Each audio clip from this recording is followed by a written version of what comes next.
As you were speaking earlier, I had a question come to my mind, and it's something I've struggled with in my work. CEOs, the people who are your target, you're talking to CEOs ultimately. You've got to get Yeah. you've got to get them on board. And as you mentioned, the modeling has got to be a key component to the success. You can have the first three, but if you don't have the modeling, it's going to be an uphill battle or it won't work. How do you find, as you look for clients and you get in front of them, and how do you break that through that thick fog of, I've got quarterly results to do. Yes, Ashish, all this sounds great. I want my people to flourish and I want the organization to change. But, but, and Yeah. how do you get past, how are you finding, what's the reception and what's the perception? And are we there yet culturally, or is there still an uphill battle? So I think,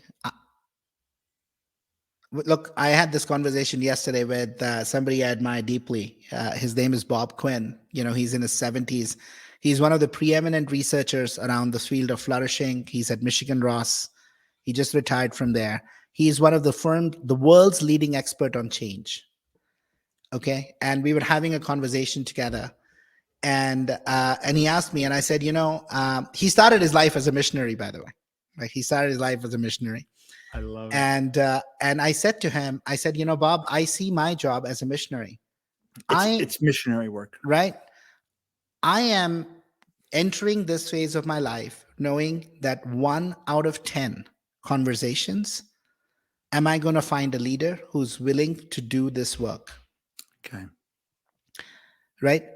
Out of the 9, 4 of them are in complete denial. They think this is all bullshit. They're living their first part of the life of like, I need to push harder.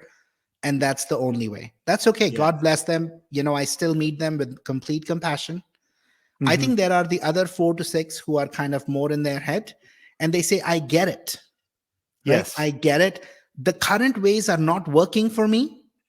They're not working. They feel it. They feel it. Yeah, they said, it's not working for me. I get it. This is different. This is unique.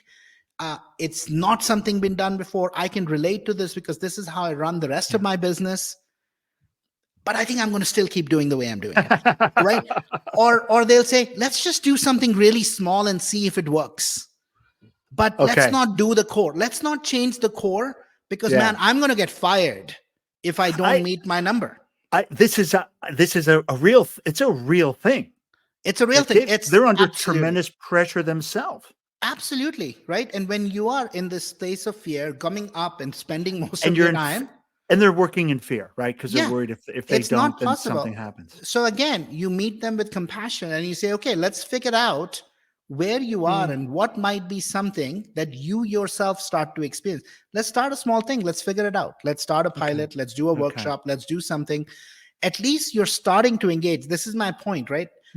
I promise you, if I can say this with 100% guarantee, 90% of the people who are going to do a 10-day meditation at Vipassana, I've done it, are going to come back transformed. I'm willing to bet money on it. Most people are not in a place to go do 10 days of silent meditation. No.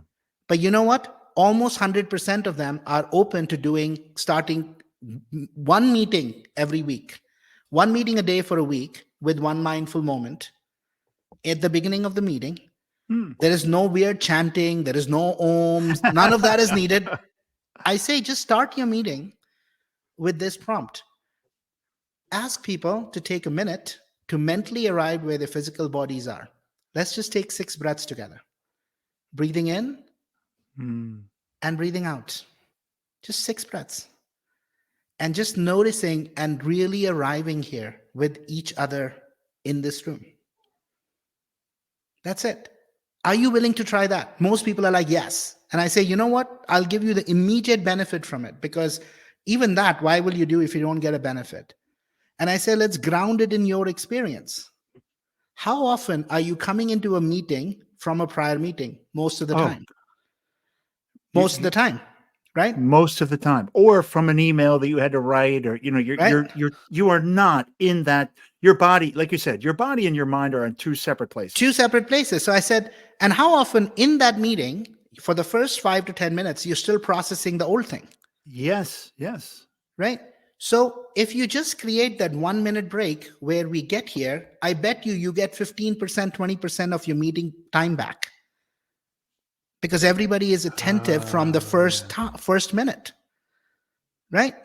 And second, we know from the science around stress and neuroscience that 1 minute of just breathing and sensing is allowing your parasympathetic nervous system to come online, and really compensate back for that sympathetic fight, flight, freeze.